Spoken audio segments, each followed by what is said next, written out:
energy is equal to mc square. जैसा ये सूत्र आज के समस्त भौतिक शास्त्र को समाहित कर लेता है, वैसे ही ओम पूरब के सारे ध्वनि शास्त्र को समाहित कर लेता है। यह भी एक वैज्ञानिक सूत्र है। आ उ मा, इन तीनों को इकट्ठा करके निर्मित हुआ है ओम, और इसके विशेष प्रयोग हैं। और कृष्ण कहते हैं कि समस्त अक्षरों में मैं एक अक्षर हूं, ओम। सारे शास्त्र छोड़ दो, हर्ज ना होगा। सारे शास्त्र भूल जाओ, हर्ज ना होगा। एक ओम याद रह जाए, और एक ओम को अपने भीतर गुंजाने की कला याद रह जाए, और एक ओम के साथ अपने को लयबद्ध करने की क्षमता आ जाए, और ऐसी घड़ी आ जाए कि आप मिट जाओ और भीतर केवल ओम का उच्चार रह जाए, तो परमात्मा सत्ता में प्रवेश हो जाता है। क्योंकि ओम के बाद जो नीचे गिरेगा, फिर वो निर्ध्वनि शून्य जगत में प्रवेश करता है। फिर वो परमात्मा के एकाकार निराकार में प्रवेश कर जाता है। ओम द्वार है आखिरी। अगर ओम से जगत की तरफ चलें तो फिर आ उ मा तीन ध्वनियां, और फिर तीन ध्वनियों से समस्त संसार का विस्तार है। अगर ओम के पीछे चलें तो ओम के बाद शब्द ध्वनियां सब खो जाते हैं, अंततः आप भी खो जाते हैं। सिर्फ ओंकार मात्र रह जाता है, सिर्फ ओम मात्र रह जाता है। इसका अर्थ है कि ओम किसी मनुष्य के द्वारा पैदा की गई ध्वनि नहीं है, अस्तित्व की ध्वनि है। The sound of existence itself, अस्तित्व की ही ध्वनि है। जैसा कभी आपने सन्नाटे की ध्वनि सुनी है, रात कोई आवाज नहीं है तो सन्नाटा मालूम पड़ता है, उसकी भी अपनी ध्वनि है। ठीक वैसे ही जब मनुष्य का सब अहंकार, सब विचार, सब शांत हो जाते और गहन मौन होता है, उस मौन में भीतरी सन्नाटे में जो ध्वनि सुनाई पड़ती है, उसका नाम ओम है। उस ओम में प्रवेश ही कृष्ण कहते हैं मुझ में प्रवेश है। समस्त अक्षरों में एकाक्षर ओंकार हूं। हजारों प्रकार के यज्ञ हैं, उन यज्ञों में जप यज्ञ हो। जप को थोड़ा हम समझ लें। यज्ञ का अर्थ होता है कोई भी योजना, कोई भी व्यवस्था जिसके माध्यम से हम अपने और अस्तित्व के बीच सेतु निर्माण करें, एक ब्रिज बनाएं। कोई भी योजना। एक बात तय है कि हम टूटे हुए हैं, अस्तित्व से कहां जुड़े हैं हमें पता नहीं, कैसे वापस मिलन हो इसका पता नहीं। तो कोई मार्ग, कोई सेतु, कोई रास्ता बनाने की व्यवस्था का नाम यज्ञ है। बहुत तरह से वो व्यवस्था बन सकती, और जिस व्यवस्था से भी आप जगत के अस्तित्व से जुड़ जाते हैं, वही व्यवस्था यज्ञ हो जाती। इसलिए हजारों प्रकार के यज्ञ हैं। और अगर आप ऊपर से देखेंगे तो आपकी कुछ भी समझ में ना आएगा, लगेगा क्रियाकांड है, व्यर्थ का पाखंड है। लेकिन ये तो कोई भी चीज लगेगी। अगर एक आदमी को, आदिवासी को हम पकड़ लाएं और एक रेडियो को खोल के उसके सामने बिछा दें, तो वो कहेगा ये क्या पागलपन। उसने कभी रेडियो ना देखा हो और उसे पता ना हो कि तारों की एक व्यवस्था भी ध्वनि को पकड़ने का उपाय बन जाती है, तो वो कहेगा ये क्या पागलपन है। और फिर अगर कोई एक आदमी कहे कि मैं इस यंत्र को निर्मित कर रहा हूं और तारों को जोड़ता चला जाए, तो उस आदिवासी को तो यह आदमी भी पागल मालूम पड़ेगा कि क्या क्रियाकांड कर रहे हो, पागल हो गए हो। इसके द्वारा तुम सोचते हो कि दूर, हजारों मील दूर दिल्ली की आवाज पकड़ोगे। स्वभावतः उसके कहने में भी भूल नहीं है, उसका तर्क भी उचित है, उसके अनुभव पर आधारित है। अगर रेडियो आपने भी ना देखा होता तो आप भी यही कहते। अगर बिजली आपने भी ना देखी होती और आप देखते एक मैकेनिक को यहां के तार फैलाते हुए, और वो कहता कि तारों को फैला के रात यहां दिन जैसा उजाला कर देंगे, तो आप भी कहते कि दिमाग खराब हो गया। सिगमंड फ्रायड ने लिखा है अपने संस्मरणों में कि पहली दफा जब उसके गांव में बिजली आई तो उसका एक मित्र देहात से उसके घर मेहमान हुआ। सिगमंड फ्रायड भूल गया बताना कि बिजली कैसे बुझाई जाती, बटन से। उस आदमी को तो पता नहीं था, उसने लालटेन बुझाई थी, चूल्हे की आग बुझाई थी, सब बुझाया था, लेकिन बटन से भी कोई चीज बुझने वाली इसका उसे कोई कल्पना भी नहीं हो सकती थी। संकोचवश उसने पूछा भी नहीं। कई दफे ख्याल तो आया कि ये लालटेन कैसे बुझेगी, लेकिन ये सोच के कि कोई मुझे मूल समझेगा अगर मैं पूछूं, उसने सोचा सब सो जाएं, कमरा बंद करके कोई उपाय निकाल लेंगे और बुझा देंगे। कमरा बंद करके उसने बहुत उपाय किए, सब तरफ से फूंका, कुर्सी रख के ऊपर चढ़ के बल्ब को फूंका, हिलाया, सब तरफ जांचा परखा कि कोई तरकीब हो, कुछ हो, कहीं कुछ न था। उस बल्ब में कोई बुझने का उपाय ही न था।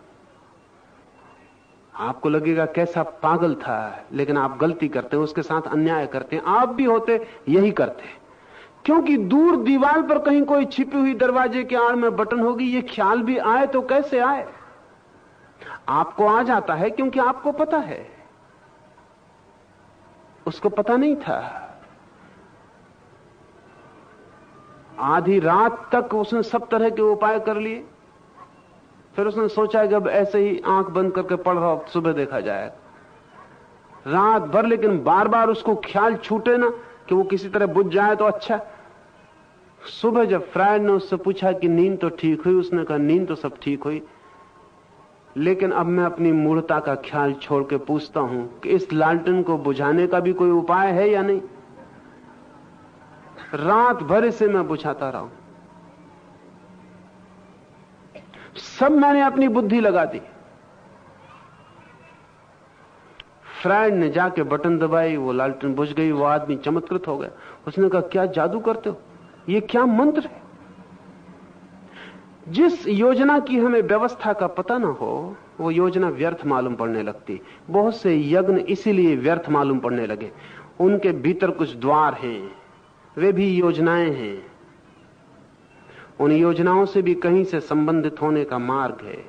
कुछ लोग आग जला के बैठे हैं और घी छिड़क रहे हैं, अब तो करीब करीब पागलपन की हालत है, क्योंकि छिड़क रहे हैं उनको भी पता नहीं कि वो क्या कर रहे हैं, जो देख रहे हैं उनको भी पता नहीं कि वो क्या कर रहे हैं, क्या हो रहा है, क्यों हो रहा है, कुछ भी पता नहीं। हमारे हाथ में कुछ बातें रह गई अधूरी, अन्यथा उनका पूरा का पूरा विज्ञान है, पूरी साइंस है, और एक विशेष व्यवस्था से जगत के अस्तित्व में प्रवेश होने का उपाय, उस उपाय का नाम यज्ञ है। कृष्ण कहते हैं इन सब उपायों में जप यज्ञ मैं हूं, क्योंकि इन सब में सूक्ष्म और सबसे श्रेष्ठ जप यज्ञ है। जप यज्ञ का अर्थ है अपने भीतर ध्वनियों का एक ऐसा संघात निर्मित करना, ध्वनियों का एक ऐसा जाल निर्मित करना अपने भीतर कि वो जो परम ध्वनि है जगत की, उससे हमारा संबंध हो जाए। अपने भीतर ए सिस्टम ऑफ पर्टिकुलर साउंड पैदा करना, ताकि बाहर के जगत में जो ध्वनियों का फैलाव है उनसे हमारा तालमेल हो जाए। जब आप अपने भीतर कहते हैं ओम ओम ओम, तब आप अपने भीतर अपने रोए रोए को एक विशेष ध्वनि से संवादित, प्रभावित कर रहे हैं। अगर ये ध्वनि व्यवस्था से की जाए तो आपका रोआ रोआ, आपके शरीर का कोष्ठ कोष्ठ इससे आंदोलित हो जाएगा। अगर ये ध्वनि ठीक से की जाए तो बहुत शीघ्र आपका पूरा शरीर एक स्टेशन, एक ब्रॉडकास्टिंग स्टेशन हो जाएगा।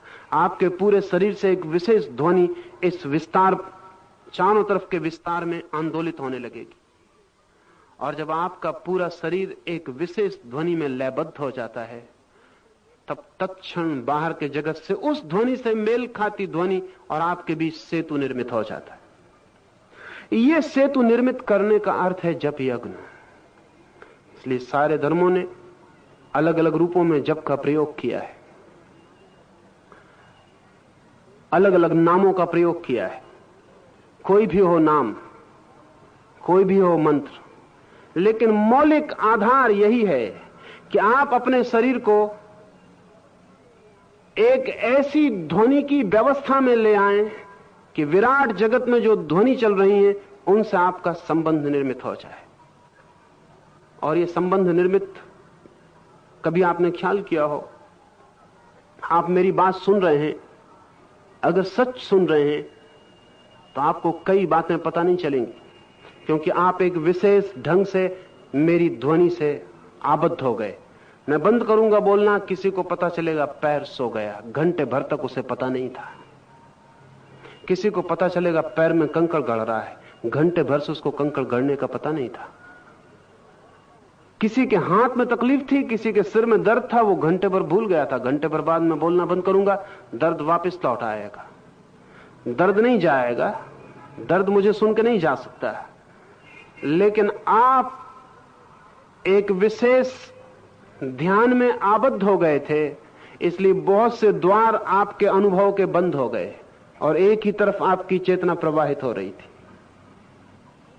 युद्ध के मैदान पर छुरी, तलवार, भाला भी घुस जाए तो योद्धा को पता नहीं चलता, उसकी सारी चेतना फोकस्ड होती है।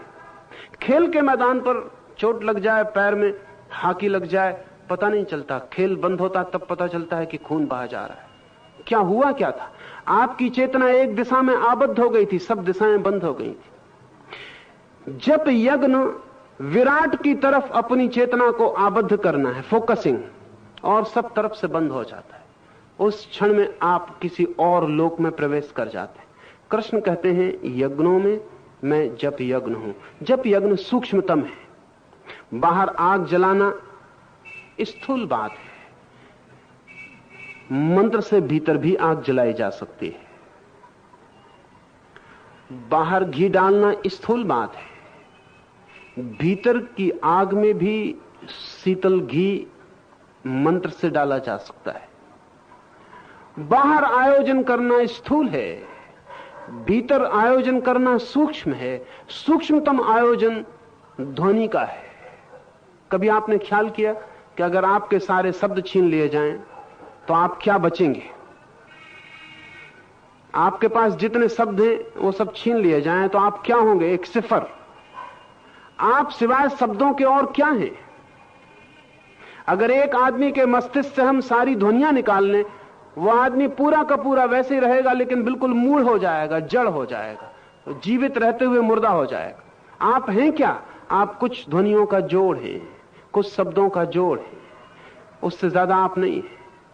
इन्हीं शब्दों के बीच एक नई शब्द, एक नई ध्वनि की व्यवस्था को निर्मित करना। एक आदमी है, वो राम राम राम राम अपने भीतर कह रहा है, वो कहे चला जाता है, धीरे धीरे धीरे धीरे धीरे उसके चारों तरफ भीतर उसके शरीर की दीवार से राम राम राम सटते चले जाते हैं। राम की ध्वनि उसकी शरीर की दीवार से सब तरफ चिपकती चली जाती है। एक वक्त आता है कि एक राम नाम का शरीर उसके भीतर पैदा हो जाता है। बाहर उसका शरीर रह जाता है, भीतर उसका अपना होना होता है, और दोनों के बीच में एक राम नाम की, लोग राम नाम की चदरिया ओढ़ते हैं, उससे कुछ ना होगा, एक भीतर ओढ़ी जाती चदरिया। इस शरीर के भीतर, इसके ऊपर ओढ़ने से बहुत फर्क नहीं पड़ता, लेकिन अच्छा है, इसके भीतर ओढ़ने का उपाय है। और तब राम राम सटता चला जाता है, इकट्ठा होता चला जाता है, उसकी परत बन जाती है भीतर, और वो परत बड़ी अद्भुत काम करना शुरू कर देती, क्योंकि उस परत के साथ आप ध्वनियों के एक नए जगत में प्रवेश करते हैं। और जो बातें कल तक आपको अनुभव में नहीं आती थी वो आनी शुरू होती हैं, और जो कल तक अनुभव में आती थी वो बंद होने लगती। इसलिए कृष्ण कहते हैं कि मैं यज्ञों में जप यज्ञ हूं और स्थिर रहने वालों में हिमालय पहाड़ हूं। जैसे ही कोई जप में गहरा उतरता है, वैसे ही मन के कंपन कम हो जाते हैं, धीरे धीरे कंपन खो जाते हैं, और एक स्थिर हिमालय, एक स्थिर शिखर भीतर निर्मित हो जाता है। आज इतना ही, लेकिन रुके 5 मिनट कीर्तन कर लें। कौन जाने उस कीर्तन की ध्वनि से आपके और जगत के बीच कोई संबंध स्थापित हो जाए। शांत बैठे, कोई बीच में उठे ना। 5 मिनट जब कीर्तन पूरा हो